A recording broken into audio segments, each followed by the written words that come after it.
I'm World's Strongest Man, Mitchell Hooper, and here are the 3 keys to getting strong. Number 1 is self-explanatory, but it's as simple as you have to lift heavy. Lifting heavy is the only way to improve your strength. There is no amount of fast lifting at 50% that's going to prepare you for a 100% lift. Now, it's not just lifting heavy with some of those movements at the gym that we love, like our bicep curls, our tricep extensions, our lateral raises. That's all well and good, but you have to lift heavy in the compound movements that might be uncomfortable sometimes, like your deadlifts, your squats, your overhead presses, your leg press, your bench press. The compound movements have to be heavy and hard. Now, the reason for this is partially because building strength is not just an endeavor of building muscle. Building muscle is a great foundation to be able to build strength, but when we build strength, we're talking about a neuromuscular drive. The ability for our brain to connect to our body to be able to say, this is the muscles we are using to perform this movement. Our brain actually has no ability to control an individual muscle. All we can do is do our best to control movements. Now, those movements obviously are using muscles, but our brain subconsciously groups together muscles and tries to figure out how we could do something. When it comes to a bicep curl, that's why there's nobody on the planet without a neurological injury who can contract long head and short head of the bicep separate from each other. When we go to a compound movement like our squats, then we got to work on our ankle plantar flexion, dorsiflexion with our calves. We got to work on our knee extension. We got to work on our hip extension. We've got to work on our spinal erectors, working. Go on, Les. It's all right. No?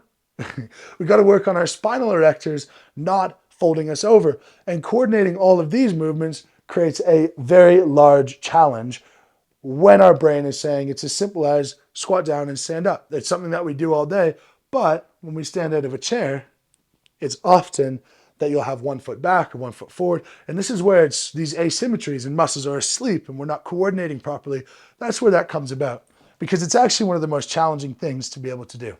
So, number 1 tip to getting strong, lift heavy. There is no workaround to that. Number 2, fuel your body to lift heavy. Now, this is not what you think it is. It's not gorging on pasta and pizza, going into the lift in the day before and bulking up to 320 pounds like the world's strongest man has to. But this is eat so that your body has fuel. What fuel? Well, carbohydrates, if it's something that's going to last a long time, if you're doing a set of 10, but creatine, if you're doing a set of 1, 2, or 3, this is very much fueled by your phosphocreatine stores, and this is done with supplementation. There is nothing that needs to be fancy about your creatine. I use Perfect Sports monohydrate. Any monohydrate will do. Support the people who support me. Go ahead, get your Perfect Sports. Now, nutrition and hydration go hand in hand. The more hydrated you are, the better off you're going to be. Reason being, think about your joints. Now, as we get older, we dry out. And that's arthritis. Arthritis is just a description of the natural drying out process of joints in the body. Joint spaces decrease, and then obviously we're not as strong for that. If you think of the fluid in a joint, the more fluid you have, the harder it is for that joint to bend. The more resistance you have for the joint to bend, the more force you're going to be able to put into that. It's almost more of a spring effect. Okay, so tip number 2 is fuel your body to be prepared to lift heavy. Tip number 3 is make sure you have a larger plan. Don't just say, okay, I could go and I can increase 3% forever and ever and ever. At a certain stage, you're going to hit the wall. Your numbers are going to go backwards. Sympathetic fatigue is going to spike, and you're just not going to be able to do any more than you used to be able to. That's why people like me sell programs. That's why I have a job in doing that. And that's why I have a coach for myself. So there's someone who can objectively analyze you without having your emotion involved. So how long should a block of training be before you deload? Well, it could be 4 weeks if you're someone who's experienced and strong. It could be 10 weeks if you're someone who's more of a novice.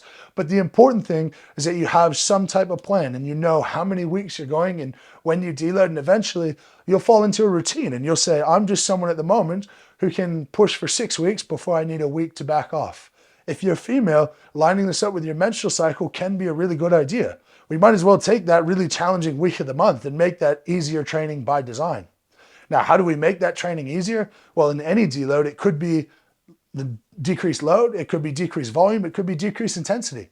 So take the idea of a woman on her cycle, and if it's a difficult time of the month, well, maybe instead of doing 3x3, we do 1x3 and we decrease some of the accessories. So you're still working on getting stronger without, you don't have to throw the baby out with the bathwater, is what I'm saying. But have a broader plan. Know where you're going. Work on those macro cycles to be able to build the mesocycles, build the microcycles, and actually make something that makes sense. If you guys want a bit of help in something that makes sense, I've got my programs on my website. Go ahead and check those out. Otherwise, I hope these tips helped you out to be able to program for yourself, be able to improve for the long run, and get yourself to the strongest version of you that you possibly can. Thanks a lot, guys. Subscribe to the channel, like the video, leave a moose dropping. Otherwise, lift heavy, be kind, and we'll catch you next time.